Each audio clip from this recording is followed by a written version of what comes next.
ಎಲ್ಲರಿಗೂ ನಮಸ್ತೆ. Previous section ಅಲ್ಲಿ ನಾವು ಇನ್ಶೂರೆನ್ಸ್ ಕ್ಲೇಮ್ ನ ಯಾವ ತರ ಫೈಂಡ್ ಔಟ್ ಮಾಡಬೇಕು ಅಂತ ಟೋಟಲ್ 5 ಸ್ಟೆಪ್ಸ್ ಮೂಲಕ ಎಕ್ಸ್ಪ್ಲೇನ್ ಮಾಡಿದ್ದೆ.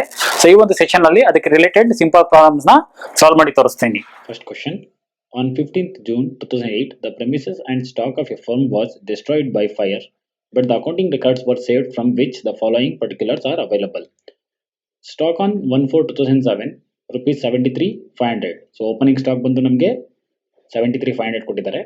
Stock on 31st/3/2008, closing stock 81,900 provide ಮಾಡಿದ್ದಾರೆ. Purchases for the year 2007-8, rupees 3,98,000. So ಇಲ್ಲಿ ನಮಗೆ ಪ್ರಾಬ್ಲಮ್ ಅಲ್ಲಿ 2 years ಇನ್ಫಾರ್ಮೇಶನ್ ಪ್ರೊವೈಡ್ ಮಾಡಿದ್ದಾರೆ. ಈ ಒಂದು ಪರ್ಚೇಸ್ ಬಂದು previous year purchase. Next sales for the year 2007-8 4,87,000 previous year sales. Purchases from 1/4/2008 to ನಿಮಗೆ 15/6/2008 fire occur ಆಗಿರೋವರೆಗೂ ಪರ್ಚೇಸ್ ಇನ್ಫಾರ್ಮೇಶನ್ ಪ್ರೊವೈಡ್ ಮಾಡಿದ್ದಾರೆ. Sales from 1/4/2008 to 15/6/2008 rupees 30,000. Fire occur ಆಗಿರೋವರೆಗೂ ಸೇಲ್ಸ್ ವ್ಯಾಲ್ಯೂ ಬಂದು 30,000 ಇತ್ತು. The stock salvage was rupees 5,300. ಅಂದ್ರೆ fire ಅಕ್ಕರ್ ಇಂದ save ಆಗಿರೋಂಥ value ಬಂದು 5,300 ಅಂತ ಹೇಳಿದ್ದಾರೆ. ಈ ಒಂದು ಪ್ರಾಬ್ಲಮ್ ಅಲ್ಲಿ ನಮಗೆ rate of gross profit information provide ಮಾಡಿಲ್ಲ.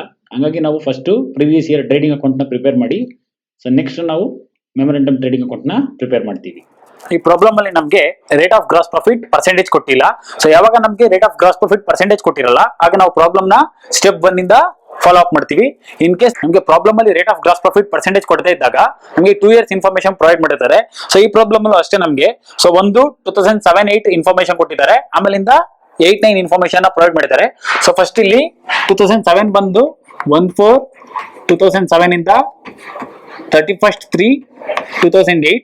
ಸೊ ಇನ್ನೊಂದು ಬಂದು 1/4/2008 ಇಂದ 15/6/2008 ವರೆಗೂ ಇನ್ಫಾರ್ಮೇಶನ್ ಪ್ರೊವೈಡ್ ಮಾಡಿದ್ದಾರೆ. ಸೊ ಏನಕ್ಕೆ 15/6/2008 ಗೆ ಇನ್ಫಾರ್ಮೇಶನ್ ಸ್ಟಾಪ್ ಆಗಿದೆ ಅಂದ್ರೆ ನಮಗೆ ಫೈರ್ ಅಕರ್ ಆಗಿರೋದು ಬಂದು 15/6/2008. ಸೊ ಹಾಗಾಗಿ ನಮಗೆ 15/6/2008 ವರೆಗೂ ಇನ್ಫಾರ್ಮೇಶನ್ ಅವರು ಪ್ರೊವೈಡ್ ಮಾಡಿದ್ದಾರೆ. ಸೊ ಇಲ್ಲಿ ಫಸ್ಟ್ ನಾವು ಪ್ರಿವಿಯಸ್ ಇಯರ್ ಗೆ ನಾವು ಟ್ರೇಡಿಂಗ್ ಅಕೌಂಟ್ ನ ಪ್ರಿಪೇರ್ ಮಾಡ್ತೀವಿ, ಡಿಪೆಂಡ್ಸ್ ಆನ್ ಇನ್ಫಾರ್ಮೇಶನ್.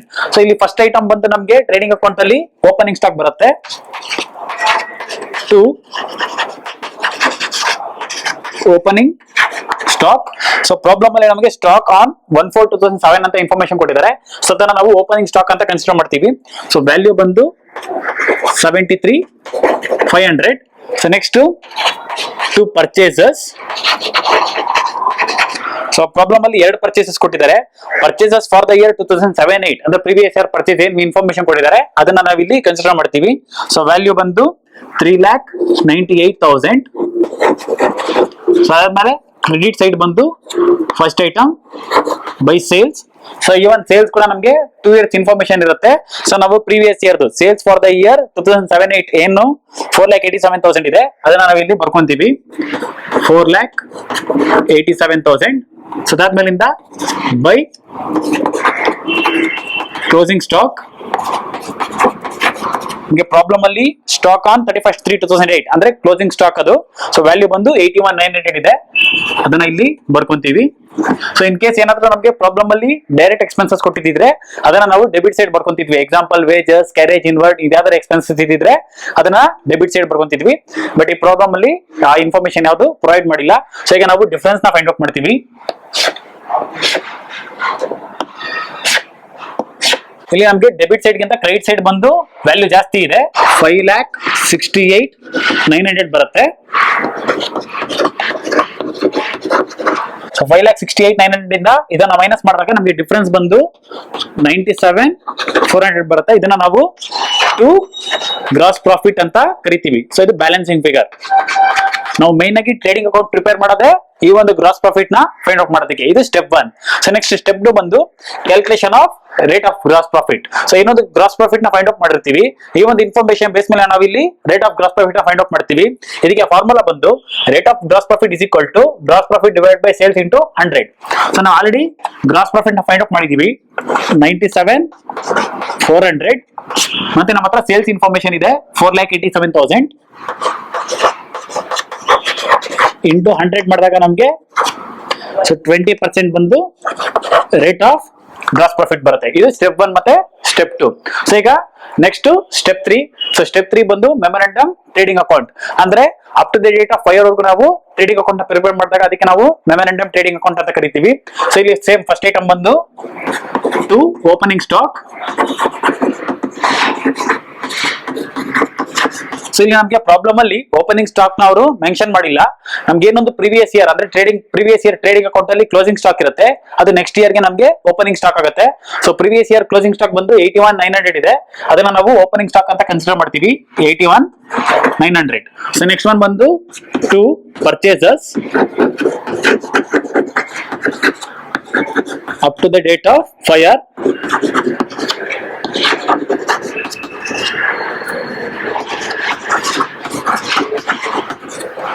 ಸೊ ಇಲ್ಲಿ ಪ್ರಾಬ್ಲಮ್ ಅಲ್ಲಿ ನಮಗೆ purchases up to the date of fire ಬಂದು 2,31,200 ಇದೆ, ಅದನ್ನ ಬರ್ಕೊಂತೀವಿ. So next sales by sales up to the date of fire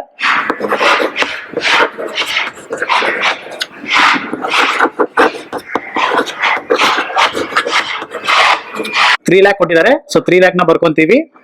so next by closing stock, ಇಲ್ಲಿ ನಮಗೆ ಪ್ರಾಬ್ಲಮ್ ಅಲ್ಲಿ ಕ್ಲೋಸಿಂಗ್ ಸ್ಟಾಕ್ ಕೊಟ್ಟಿರಲ್ಲ. ಸೊ ಏನೊಂದು ಡಿಫರೆನ್ಸ್ ಬರುತ್ತೆ, ಆ ಡಿಫರೆನ್ಸ್ ನ ನಾವು ಕ್ಲೋಸಿಂಗ್ ಸ್ಟಾಕ್ ಅಂತ ಕನ್ಸಿಡರ್ ಮಾಡ್ತೀವಿ. ಸೊ ಇನ್ನ ಡೆಬಿಟ್ ಸೈಡ್ ಬಂದು ಟು ಗ್ರಾಸ್ ಪ್ರಾಫಿಟ್. ಸೊ ಇಲ್ಲಿ ಗ್ರಾಸ್ ಪ್ರಾಫಿಟ್ ನ ನಾವು ಏನೊಂದು ಪರ್ಸೆಂಟೇಜ್ ಫೈಂಡ್ ಔಟ್ ಮಾಡಿರ್ತೀವಿ, ಈ ಪರ್ಸೆಂಟೇಜ್ ನ ನಾವು ಸೇಲ್ಸ್ ಮೇಲೆ ಮಲ್ಟಿಪ್ಲೈ ಮಾಡಿದಾಗ ನಮಗೆ ಗ್ರಾಸ್ ಪ್ರಾಫಿಟ್ ವ್ಯಾಲ್ಯೂ ಸಿಗುತ್ತೆ. ನಮಗೆ ಸೇಲ್ಸ್ ಬಂದು ಕರೆಂಟ್ ಇಯರ್ ಸೇಲ್ಸ್ ಬಂದು 3 lakh ಇದೆ.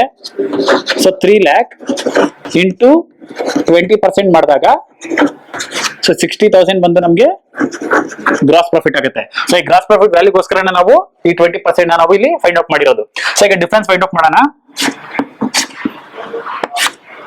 ಸೊ ಇಲ್ಲಿ ನಮಗೆ ಡೆಬಿಟ್ ಸೈಡ್ ಬಂದು ಡಿಫರೆನ್ಸ್ ಜಾಸ್ತಿ ಇದೆ, 3,73,100. ಸೊ ಈ 3,73,100 ಇಂದ ನಾವು 3 lakh ನ ಮೈನಸ್ ಮಾಡಿದಾಗ ಸೊ ಡಿಫರೆನ್ಸ್ ವ್ಯಾಲ್ಯೂ ಬಂದು 73,100 ಕ್ಲೋಸಿಂಗ್ ಸ್ಟಾಕ್ ಅಂತ ನಾವು ಕನ್ಸಿಡರ್ ಮಾಡ್ತೀವಿ. ಸೊ ಮೆಮೊರಾಂಡಮ್ ಟ್ರೇಡಿಂಗ್ ಅಕೌಂಟ್ ನ ಪ್ರಿಪೇರ್ ಮಾಡೋದು ಈ ಒಂದು ಕ್ಲೋಸಿಂಗ್ ಸ್ಟಾಕ್ ನ ಫೈಂಡ್ ಔಟ್ ಮಾಡೋದಕ್ಕೆ, ಇದು ಸ್ಟೆಪ್ 3. ಸೊ ನೆಕ್ಸ್ಟ್ ಸ್ಟೆಪ್ 4 ಬಂದು calculation of actual amount of loss, ಅಂದ್ರೆ ಫೈರ್ ಅಕರ್ ಆಗಿ ಆಕ್ಚುಯಲ್ ಲಾಸ್ ಎಷ್ಟಿದೆ ಅಂತ ನಾವು ಫೈಂಡ್ ಔಟ್ ಮಾಡೋದಕ್ಕೆ ಈ ಒಂದು ಸ್ಟೆಪ್ ನ ಫೈಂಡ್ ಔಟ್ ಮಾಡ್ತೀವಿ. ಸೊ ಇಲ್ಲಿ ಫಸ್ಟ್ ಐಟಮ್ ಬಂದು closing stock up to the date of fire, ಅಂದ್ರೆ ಏನೊಂದು ಮೆಮೊರಾಂಡಮ್ ಅಲ್ಲಿ ನಾವು ಕ್ಲೋಸಿಂಗ್ ಸ್ಟಾಕ್ ಫೈಂಡ್ ಔಟ್ ಮಾಡಿರ್ತೀವಿ, ಅದನ್ನ ಫಸ್ಟ್ ಬರ್ಕೊಂತೀವಿ 73,100. So minus salvage of goods,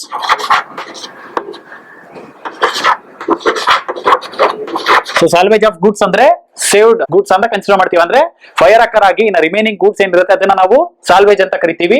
ಈ ಒಂದು ಇನ್ಫಾರ್ಮೇಶನ್ ನಮಗೆ ಪ್ರಾಬ್ಲಮ್ ಅಲ್ಲಿ ಪ್ರೊವೈಡ್ ಮಾಡಿರ್ತಾರೆ. ಸೊ ಈ ಪ್ರಾಬ್ಲಮ್ ಅಲ್ಲಿ ನಮಗೆ 5,300 ಮತ್ತು ಸಾಲ್ವೇಜ್ ವ್ಯಾಲ್ಯೂ 67,800 ಬರುತ್ತೆ. ಸೊ ಇದನ್ನ ನಾವು ಆಕ್ಚುಯಲ್ ಅಮೌಂಟ್ ಆಫ್ ಲಾಸ್ ಅಂತ ಕರಿತೀವಿ.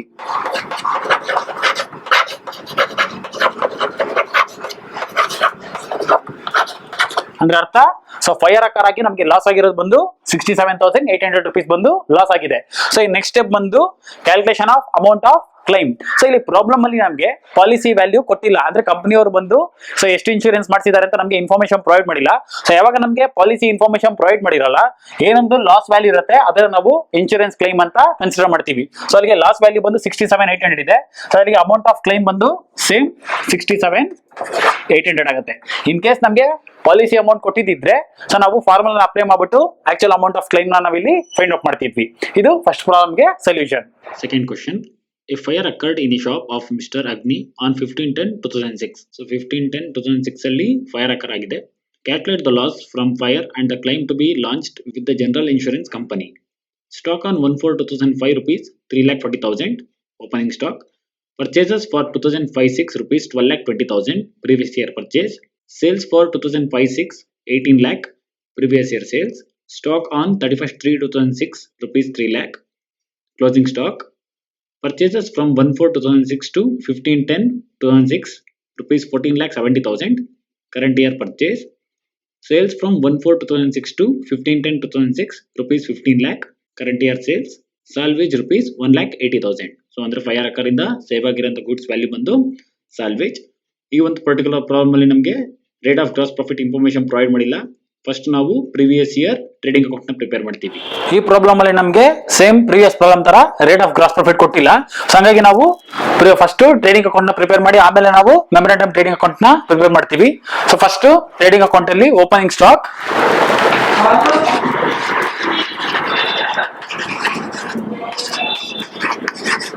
ಸೊ ಓಪನಿಂಗ್ ಸ್ಟಾಕ್ ಬಂದು ನಮಗೆ ಸ್ಟಾಕ್ ಆನ್ 1/4/2005 ಅಂತ ಹೇಳಿ 3,40,000 ಇದೆ, ಅದನ್ನ ಡೈರೆಕ್ಟ್ ಆಗಿ ಬರ್ಕೊಂತೀವಿ. Next to purchases.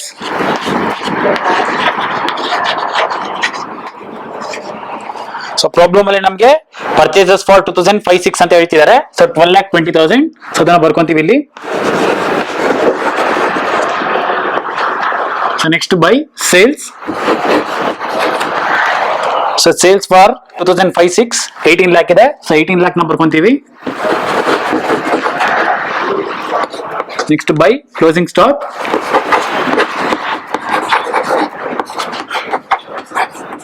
So problem ಅಲ್ಲಿ ನಮಗೆ ಸ್ಟಾಕ್ ಆನ್ 31/3/2006 ಅಂತ ಹೇಳ್ಬಿಟ್ಟು 3 lakh ಇನ್ಫಾರ್ಮೇಶನ್ ಕೊಟ್ಟಿದ್ದಾರೆ. ಸೊ 3 lakh ನ ಬರ್ಕೊಂತೀವಿ. ಸೊ ಇಲ್ಲಿ ಈ ಪ್ರಾಬ್ಲಮ್ ಅಲ್ಲಿ ನಮಗೆ ಅದೇ ತರದ ಡೈರೆಕ್ಟ್ ಎಕ್ಸ್ಪೆನ್ಸಸ್ ಇಲ್ಲ. ಸೊ ಇಷ್ಟೇ ಇನ್ಫಾರ್ಮೇಶನ್ ಪ್ರೊವೈಡ್ ಮಾಡಿರೋದು. ಸೊ ಡಿಫರೆನ್ಸ್ ನ ಫೈಂಡ್ ಔಟ್ ಮಾಡೋಣ. ಸೇಮ್ ನಮಗೆ ಕ್ರೆಡಿಟ್ ಸೈಡ್ ಬಂದು ಟೋಟಲ್ ಜಾಸ್ತಿ ಇದೆ 21 lakh.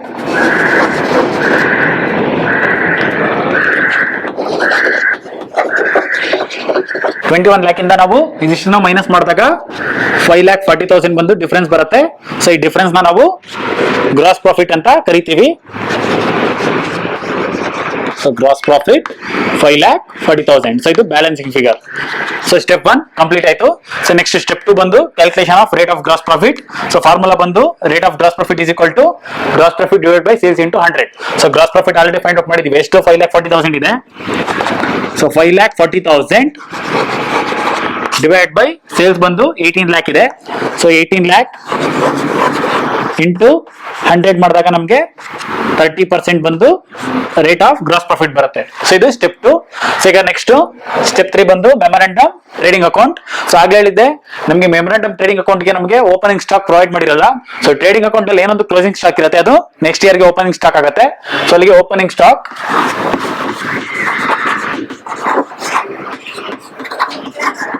ಸೊ 3 lakh ಇದೆ. ಸೊ 3 lakh ನ ಬರ್ಕೊಂತೀವಿ. ನೆಕ್ಸ್ಟ್ ಕರೆಂಟ್ ಇಯರ್ ಪರ್ಚೇಸಸ್ ನ ಬರ್ಕೊಂತೀವಿ. To purchases up to the date of fire.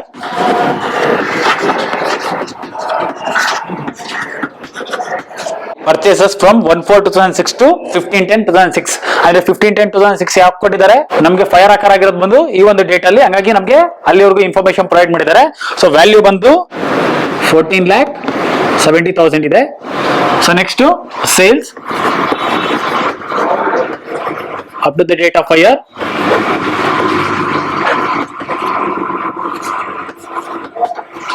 So ನಿಮಗೆ ಪ್ರಾಬ್ಲಮ್ ಅಲ್ಲಿ ಸೇಲ್ಸ್ ಬಂದು ಸೇಲ್ಸ್ ಫ್ರಮ್ 1/4/2006 ಟು 15/10/2006 ಬಂದು 15 lakh ಇದೆ. ಸೊ 15 lakh ನ ಬರ್ಕೊಂತೀವಿ. So next by closing stock.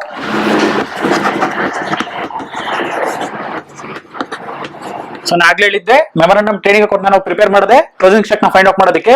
So ಹಾಗಾಗಿ ಕ್ಲೋಸಿಂಗ್ ಸ್ಟಾಕ್ ಬಂದು ಬ್ಯಾಲೆನ್ಸಿಂಗ್ ಫಿಗರ್ ಆಗುತ್ತೆ. ಸೊ ಇನ್ನು ಲೆಫ್ಟ್ ಸೈಡ್ ಬಂದು ಟು ಗ್ರಾಸ್ ಪ್ರಾಫಿಟ್.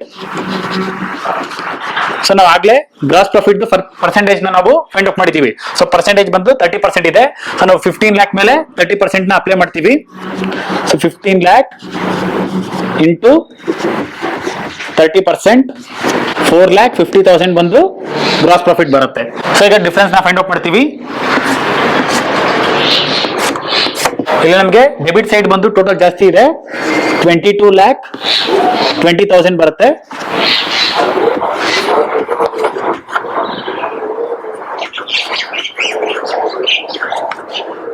ಸೊ ಇದರಿಂದ ನಾವು 15 lakh ನ ಮೈನಸ್ ಮಾಡಿದಾಗ 7,20,000 ಬಂದು ಡಿಫರೆನ್ಸ್ ವ್ಯಾಲ್ಯೂ. ಸೊ ಈ ಡಿಫರೆನ್ಸ್ ನ ನಾವು ಕ್ಲೋಸಿಂಗ್ ಸ್ಟಾಕ್ ಅಂತ ಕರಿತೀವಿ. ಸೊ ಇದು ಸ್ಟೆಪ್ 3. ಸೊ ನೆಕ್ಸ್ಟ್ ಸ್ಟೆಪ್ 4 ಬಂದು calculation of actual amount of loss. So ಇದಕ್ಕೆ ಫಸ್ಟ್ ನಾವು ಕ್ಲೋಸಿಂಗ್ ಸ್ಟಾಕ್ ಏನ್ ಫೈಂಡ್ ಔಟ್ ಮಾಡಿರ್ತೀವಿ ಅದನ್ನ ಫಸ್ಟ್ ಬರ್ಕೊಂತೀವಿ. ಕ್ಲೋಸಿಂಗ್ ಸ್ಟಾಕ್ ಸೊ ವ್ಯಾಲ್ಯೂ ಬಂದು 7,20,000 minus salvage of goods. Okay, salvage of goods ಅಂದ್ರೆ ಸೊ ಫೈರ್ ಇಂದ ಸೇವ್ ಆಗಿರುವಂತ ಗುಡ್ಸ್. ಸೊ ನಮಗೆ ಪ್ರಾಬ್ಲಮ್ ಅಲ್ಲಿ ಸಾಲ್ವೇಜ್ ವ್ಯಾಲ್ಯೂ ಬಂದು 1,80,000 ಇದೆ. ಸೊ 1,80,000 ನಾವು ಬರ್ಕೊಂತೀವಿ. ಸೊ ಕ್ಲೋಸಿಂಗ್ ಸ್ಟಾಕ್ ಇಂದ ಸಾಲ್ವೇಜ್ ಮೈನಸ್ ಮಾಡಿದಾಗ ನಮಗೆ 5,40,000 ಬಂದು actual amount of loss.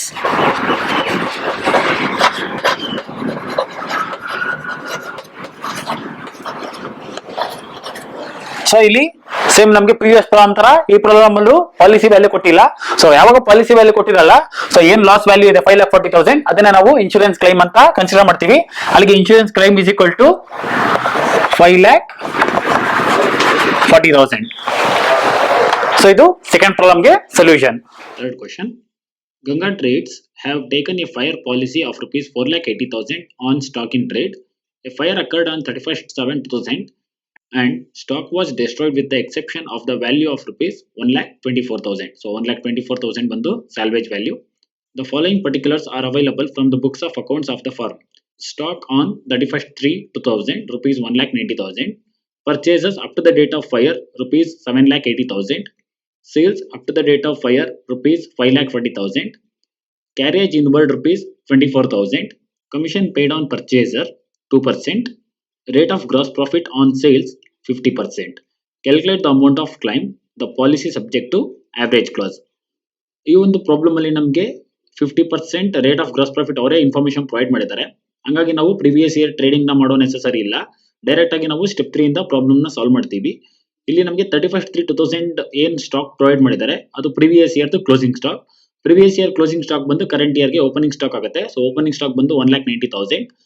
Purchases up to the date of fire ಮತ್ತೆ sales up to the date of fire ಅಂದ್ರೆ ಕರೆಂಟ್ ಇಯರ್ ಪರ್ಚೇಸ್ ಮತ್ತೆ ಸೇಲ್ಸ್ ಇನ್ಫಾರ್ಮೇಶನ್ ಪ್ರೊವೈಡ್ ಮಾಡಿದ್ದಾರೆ. ಕ್ಯಾರೇಜ್ ಇನ್ವರ್ಡ್ ಬಂದು direct expenses. Commission paid on purchaser ಕೂಡ ನಮಗೆ direct expenses ಆಗುತ್ತೆ. So 2% ಬಂದು ನಾವು ಪರ್ಚೇಸ್ ವ್ಯಾಲ್ಯೂ ಏನೊಂದು 7,80,000 ಇದೆ ಅದ್ರ ಮೇಲೆ ಚಾರ್ಜ್ ಮಾಡ್ತೀವಿ. Next rate of gross profit ಬಂದು ಗ್ರಾಸ್ ಪ್ರಾಫಿಟ್ ವ್ಯಾಲ್ಯೂನ ನಾವು ಸೇಲ್ಸ್ ಮೇಲೆ 50% ನ ಚಾರ್ಜ್ ಮಾಡಿ ಫೈಂಡ್ ಔಟ್ ಮಾಡ್ತೀವಿ. ಓಕೆ, ಸೊ ಈ ಪ್ರಾಬ್ಲಮ್ ಅಲ್ಲಿ ನಮಗೆ ರೇಟ್ ಆಫ್ ಗ್ರಾಸ್ ಪ್ರಾಫಿಟ್ ಅವರೇ ಕೊಟ್ಟಿದ್ದಾರೆ ಡೈರೆಕ್ಟ್ ಆಗಿ.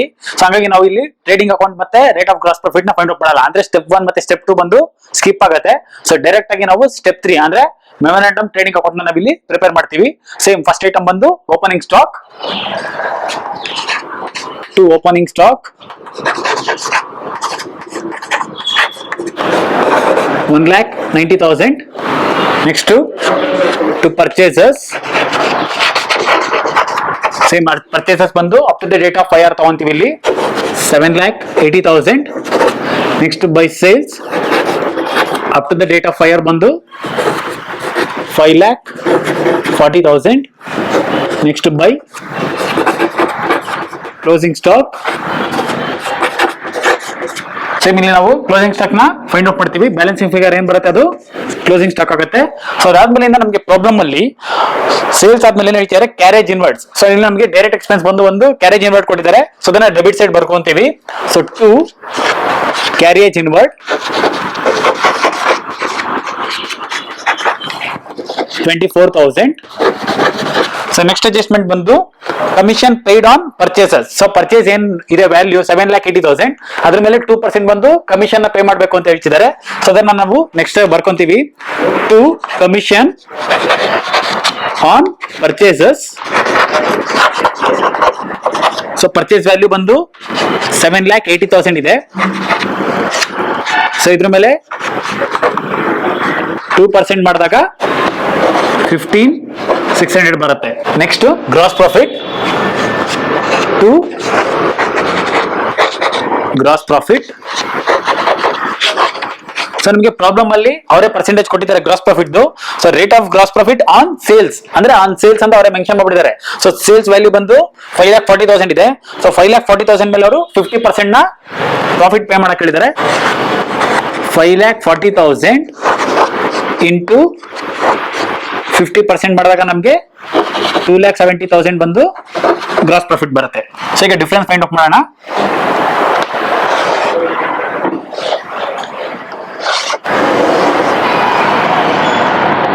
ಟೋಟಲ್ ಬಂದು ನಮಗೆ ಡೆಬಿಟ್ ಸೈಡ್ ಜಾಸ್ತಿ ಇದೆ 12,79,600.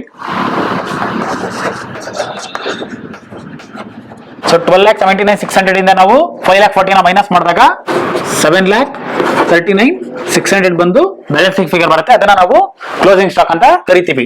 ಸೊ ಇದು ಸ್ಟೆಪ್ 3 ಆನ್ಸರ್. ಓಕೆ, ಈಗ ನೆಕ್ಸ್ಟ್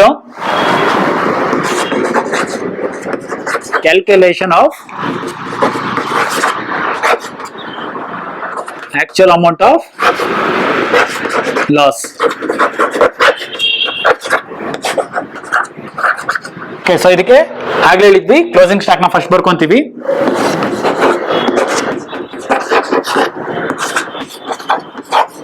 ಸೊ ಕ್ಲೋಸಿಂಗ್ ಸ್ಟಾಕ್ ಬಂದು 7,39,600 ಇದೆ. ಸೊ ಕ್ಲೋಸಿಂಗ್ ಸ್ಟಾಕ್ ಇಂದ ನಾವು ಸಾಲ್ವೇಜ್ ನ ಮೈನಸ್ ಮಾಡ್ತೀವಿ. ಸೊ ಮೈನಸ್ ಸಾಲ್ವೇಜ್ ಅಂದ್ರೆ ಫೈರ್ ಇಂದ ಸೇವ್ ಆಗಿರೋಂಥ ಗೂಡ್ಸ್. ಸೊ ಇದ್ರದ್ದು ಇನ್ಫಾರ್ಮೇಶನ್ ನಮಗೆ ಪ್ರಾಬ್ಲಮ್ ಅಲ್ಲೇ ಪ್ರೊವೈಡ್ ಮಾಡಿರ್ತಾರೆ. ಸೊ ಈ ಪರ್ಟಿಕ್ಯುಲರ್ ಪ್ರಾಬ್ಲಮ್ ಅಲ್ಲಿ ನಮಗೆ ಸಾಲ್ವೇಜ್ ವ್ಯಾಲ್ಯೂ ಬಂದು 1,24,000 ಇದೆ. ಅದನ್ನ ನಾವು ಬರ್ಕೊಂತೀವಿ 1,24,000. ಸೊ ಮೈನಸ್ ಮಾಡಿದಾಗ ನಮಗೆ 6,15,600 ಬರುತ್ತೆ. ಸೊ ಇದನ್ನ ನಾವು ಆಕ್ಚುಯಲ್ ಅಮೌಂಟ್ ಆಫ್ ಲಾಸ್ ಅಂತ ಕರಿತೀವಿ.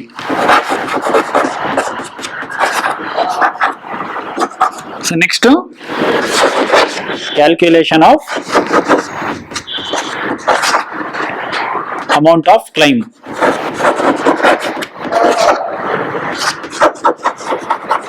Next step calculation of amount of claim. So ಇದಕ್ಕೆ ಫಾರ್ಮುಲಾ ಬಂದು amount of claim is equal to policy amount into actual amount of loss divided by closing stock. So ಇಲ್ಲಿ ನಮಗೆ loss ಆಗಿರೋದು ಬಂದು 6,15,600 ಇದೆ. But ನಮಗೆ ಪ್ರಾಬ್ಲಮ್ ಅಲ್ಲಿ ಪಾಲಿಸಿ ವ್ಯಾಲ್ಯೂ ಬಂದು 4,80,000 ಇದೆ. ಅಂದ್ರೆ ನಮ್ಮ ಪಾಲಿಸಿ ಬಂದು 4,80,000 ಬಟ್ ನಮಗೆ ಲಾಸ್ ಆಗಿರೋದು ಬಂದು 6,15,600 ಇದೆ. ಬಟ್ ನಮಗೆ ಪಾಲಿಸಿ ವ್ಯಾಲ್ಯೂ ಬಂದು 4,80,000 ಅಂತ ಹೇಳಿದ್ದಾರೆ. ಅಂದ್ರೆ ನಮ್ಮ ಲಾಸ್ ಗಿಂತ ಪಾಲಿಸಿ ವ್ಯಾಲ್ಯೂ ಬಂದು ಕಡಿಮೆ ಇದೆ. ಈ ಒಂದು ಮೂಮೆಂಟ್ ಅಲ್ಲಿ ನಾವು ಫಾರ್ಮುಲಾ ಅಪ್ಲೈ ಮಾಡ್ತೀವಿ ಅಂತ ಸೊ ಲಾಸ್ಟ್ ಅಲ್ಲಿ ಹೇಳಿದ್ದೆ ನಾನು. ಸೊ ಈಗ ಪಾಲಿಸಿ ಅಮೌಂಟ್ ಬಂದು 4,80,000 ಇದೆ into actual amount of loss. So loss ಆಗಿರೋದು ಇಷ್ಟು 6,15,600 divide by closing stock. So closing stock ಬಂದು 7,39,600 ಬರುತ್ತೆ. ಸೊ ಮಾಡಿದಾಗ ನಮಗೆ 3,99,524 ಬರುತ್ತೆ. ಸೊ ಅಂದ್ರೆ ಅರ್ಥ ಏನು? ಸೊ ನಮಗೆ ಲಾಸ್ ಆಗಿರೋದು ಬಂದು 6,15,600 ಬಂದು ಲಾಸ್ ಆಗಿದೆ. ಬಟ್ ನಮಗೆ ಪಾಲಿಸಿ ಇರೋದು ಬಂದು ಜಸ್ಟ್ 4,80,000 ಮಾತ್ರ. ಸೊ ಆ ಒಂದು ಮೂಮೆಂಟ್ ಅಲ್ಲಿ ಸೊ ನಾವು ಕ್ಲೈಮ್ ಮಾಡಬೇಕಾಗಿರೋದು ಬಂದು 3,99,524 ವ್ಯಾಲ್ಯೂಗೆ ನಾವು ಇನ್ಶೂರೆನ್ಸ್ ನ ಕ್ಲೈಮ್ ಮಾಡಬಹುದು ಅಂತ ಫೈಂಡ್ ಔಟ್ ಮಾಡಿದೀವಿ. Fourth question. Harshita Trades have taken a fire policy of rupees 4,80,000 covering its stock in trade. A fire occurred on 31st/3/2001 and stock was destroyed with the exception of the value of rupees 1,24,000. Salvage value ಬಂದು rupees 1,24,000 ಇದೆ. Policy value ಬಂದು 4,80,000 ಅಂತ ಹೇಳಿದ್ದಾರೆ. The following particulars are available from the books of accounts of the firm. Stock on 31st/3/2000 rupees 1,80,000. Purchases up to the date of fire rupees 7,80,000. Sales up to the date of fire rupees 5,40,000. Carriage inward rupees 24,000. Commission paid on purchaser 2%. Rate of gross profit on cost 50%. Calculate the amount of claim. The policy subject to average clause. So ಈ problem ಅಲ್ಲಿ same ನಮಗೆ rate of gross profit information provide ಮಾಡಿದ್ದಾರೆ. But ಇಲ್ಲಿ rate of gross profit ಬಂದು on cost ಅಂತ ಹೇಳ್ತಿದ್ದಾರೆ. So on cost ಅಂದಾಗ ನಾವು ಯಾವ ತರ ಸಾಲ್ವ್ ಮಾಡಬೇಕು ಅಂತ ಹೇಳ್ತೀನಿ. ಸೊ ಇಲ್ಲಿ ನಮಗೆ 31st/3/2000 ಅಂತ ಏನು ಸ್ಟಾಕ್ ಇನ್ಫಾರ್ಮೇಶನ್ ಪ್ರೊವೈಡ್ ಮಾಡಿದ್ದಾರೆ ಅದು ಪ್ರಿವಿಯಸ್ ಇಯರ್ದು ಕ್ಲೋಸಿಂಗ್ ಸ್ಟಾಕ್. ಅದನ್ನ ನಾವು ನೆಕ್ಸ್ಟ್ ಇಯರ್ಗೆ ಅಂದ್ರೆ ಕರೆಂಟ್ ಇಯರ್ಗೆ ಓಪನಿಂಗ್ ಸ್ಟಾಕ್ ಅಂತ ಕನ್ಸಿಡರ್ ಮಾಡ್ತೀವಿ. ಸೊ ಅದಾದ್ಮೇಲೆ current year purchase sales information provide ಮಾಡ್ತಾರೆ. ಕ್ಯಾರೇಜ್ ಮತ್ತೆ ಕಮಿಷನ್ ಬಂದು direct expenses as it is ನಾವು ಡೆಬಿಟ್ ಸೈಡ್ ಅದನ್ನ ಎಂಟ್ರಿ ಮಾಡ್ತೀವಿ. Okay, so next problem. So ನಮಗೆ ಈ ಪ್ರಾಬ್ಲಮ್ ಅಲ್ಲಿ same rate of gross profit ಅವರೇ ಕೊಟ್ಟಿದ್ದಾರೆ. ಸೊ ಹಾಗಾಗಿ ನಾವು ಮೆಮೊರಾಂಡಮ್ ಟ್ರೇಡಿಂಗ್ ಅಕೌಂಟ್ ಇಂದ ಸೊ ಇಲ್ಲಿ ಪ್ರಾಬ್ಲಮ್ ನ ಸ್ಟಾರ್ಟ್ ಮಾಡ್ತೀವಿ. ಬಟ್ ಇಲ್ಲಿ so rate of gross profit ಬಂದು ಆನ್ ಕಾಸ್ಟ್ ಅಂತ ಹೇಳಿದ್ದಾರೆ. ನಮಗೆ ಪ್ರಿವಿಯಸ್ ಪ್ರಾಬ್ಲಮ್ ಅಲ್ಲಿ ಬಂದು rate of gross profit on sales ಅಂತ ಹೇಳಿದ್ರು. ಹಾಗಾಗಿ ನಾವು ಡೈರೆಕ್ಟ್ ಆಗಿ ಸೇಲ್ಸ್ ವ್ಯಾಲ್ಯೂ ಮೇಲೆ ಗ್ರಾಸ್ ಪ್ರಾಫಿಟ್ ನ ಫೈಂಡ್ ಔಟ್ ಮಾಡಿದೀವಿ. ಇನ್ ಕೇಸ್ ಆನ್ ಕಾಸ್ಟ್ ಅಂತ ಹೇಳಿದಾಗ ಯಾವ ತರ ಸಾಲ್ವ್ ಮಾಡಬೇಕು ಅಂತ ಸಾಲ್ವ್ ಮಾಡಿ ತೋರಿಸ್ತೀನಿ. ಸೇಮ್ ಫಸ್ಟ್ ಐಟಮ್ ಬಂದು ಟು ಓಪನಿಂಗ್ ಸ್ಟಾಕ್.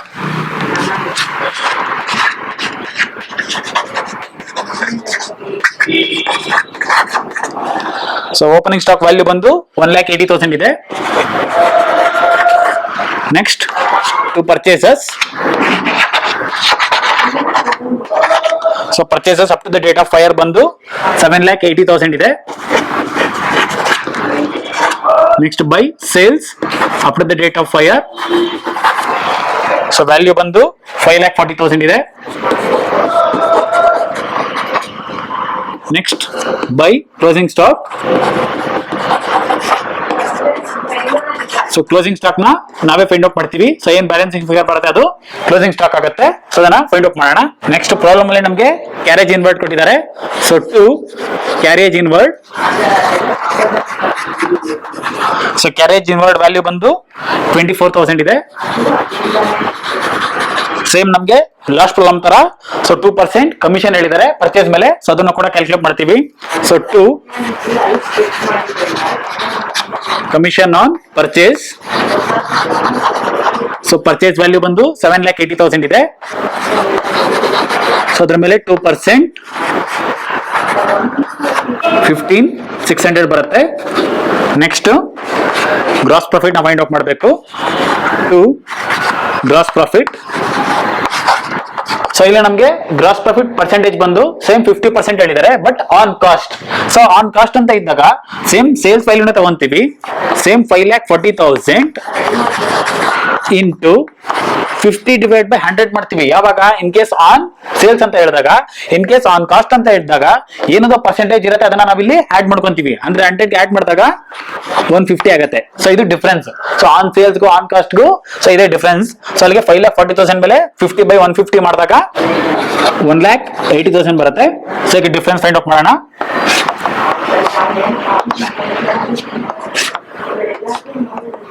ಇದೆ. ಸೊ 11,79,600. ಸೊ 11,79,600 ಇಂದ 5,40,000 ಮೈನಸ್ ಮಾಡಿದಾಗ ಸೊ 6,39,600 ಬಂದು ಕ್ಲೋಸಿಂಗ್ ಸ್ಟಾಕ್ ಆಗುತ್ತೆ. ಸೊ ಇದು ಬ್ಯಾಲೆನ್ಸಿಂಗ್ ಫಿಗರ್. ಸೊ ಇದು ಮೆಮೊರಂಡಮ್ ಅಲ್ಲಿ ನಾವು ಫೈಂಡ್ ಔಟ್ ಮಾಡಿರೋಂತ closing stock value. So next step ಬಂದು calculation of actual amount of loss. So ಇದಕ್ಕೆ ಫಾರ್ಮುಲಾ ಬಂದು ಫಸ್ಟ್ ನಾವು ಕ್ಲೋಸಿಂಗ್ ಸ್ಟಾಕ್ ನ ಬರ್ತೀವಿ. ಸೊ ಕ್ಲೋಸಿಂಗ್ ಸ್ಟಾಕ್ ಬಂದು 6,39,600. ಸೊ ಮೈನಸ್ ಸಾಲ್ವೇಜ್ ಅಂದ್ರೆ ಸೇವ್ ಆಗಿರೋ ವ್ಯಾಲ್ಯೂ ಬಂದು ಪ್ರಾಬ್ಲಮ್ ಅಲ್ಲಿ ಮೆನ್ಷನ್ ಮಾಡಿರ್ತಾರೆ. ಸೊ ನಮಗೆ ಇಲ್ಲಿ ಈ ಪ್ರಾಬ್ಲಮ್ ಅಲ್ಲಿ ಸೊ 1,24,80 rupees ಬಂದು ಸಾಲ್ವೇಜ್ ಅಂತ ಹೇಳಿದ್ದಾರೆ. ಸೊ ಅದನ್ನ ಬರ್ಕೊಂತೀವಿ. 1,24,80. ಸೊ ಮೈನಸ್ ಮಾಡಿದಾಗ 5,15,520 ಬಂದು actual amount of loss. So ಇದು ನಮಗೆ ಲಾಸ್ ಆಗಿರೋದು. ಸೊ ಈಗ ನೆಕ್ಸ್ಟ್ ಸ್ಟೆಪ್ ಬಂದು calculation of amount of claim. So ನಮಗೆ ಈ ಪ್ರಾಬ್ಲಮ್ ಅಲ್ಲಿ ಪಾಲಿಸಿ ವ್ಯಾಲ್ಯೂ ಬಂದು ಸೇಮ್ ಪ್ರಿವಿಯಸ್ ಪ್ರಾಬ್ಲಮ್ ತರ 4,80,000 ಇದೆ, ಬಟ್ ನಮಗೆ ಲಾಸ್ ಆಗಿರೋದು ಬಂದು 5,15,520. ಅಂದ್ರೆ ನಮಗೆ ಪಾಲಿಸಿಗಿಂತ ಲಾಸ್ ವ್ಯಾಲ್ಯೂ ಬಂದು ಜಾಸ್ತಿ ಇದೆ. ಸೊ ಅವಾಗ ಆ ಮೂಮೆಂಟ್ ಅಲ್ಲಿ ನಾವು ಫಾರ್ಮುಲಾ ಅಪ್ಲೈ ಮಾಡ್ತೀವಿ. ಸೊ ಫಾರ್ಮುಲಾ ಬಂದು same amount of claim is equal to policy amount into actual amount of loss divide by closing stock. So policy value ಬಂದು 4,80,000 into actual amount of loss ಬಂದು 5,15,520 divide by closing stock ಬಂದು 6,39,600. So ಮಾಡಿದಾಗ ನಮಗೆ 3,86,882 ಬಂದು amount of claim ಬರುತ್ತೆ. Okay. So ಅಂದ್ರೆ ನಮಗೆ loss ಆಗಿರೋದು ಬಂದು 5,15,000 ಸಮಥಿಂಗ್, ಬಟ್ ನಮಗೆ ಕ್ಲೈಮ್ ಮಾಡಬೇಕಾಗಿರೋದು 3,86,882 ಅಮೌಂಟ್ ನಾವು ಕ್ಲೈಮ್ ಮಾಡ್ಕೊಬಹುದು ಅಂತ ಫೈಂಡ್ ಔಟ್ ಮಾಡಿದೀವಿ. ಸೊ ಇದು ಇನ್ಶೂರೆನ್ಸ್ ಕ್ಲೈಮ್ ಅಲ್ಲಿ ಬರುವಂತ simple problems. So next session ನಲ್ಲಿ ನಾನು ಇನ್ಶೂರೆನ್ಸ್ ಕ್ಲೈಮ್ ಅಲ್ಲಿ ಬರುವಂತ ಇಂಪಾರ್ಟೆಂಟ್ ಪ್ರಾಬ್ಲಮ್ ನ ಸಾಲ್ವ್ ಮಾಡಿ ತೋರಿಸ್ತೀನಿ. ಇನ್ ಕೇಸ್ ಏನಾದ್ರು ಸಜೆಷನ್ಸ್ ಅಥವಾ ಕಮೆಂಟ್ಸ್ ಏನಾದ್ರು ಇದ್ರೆ ಕಮೆಂಟ್ ಬಾಕ್ಸ್ ನಲ್ಲಿ ಕಮೆಂಟ್ ಮಾಡಿ.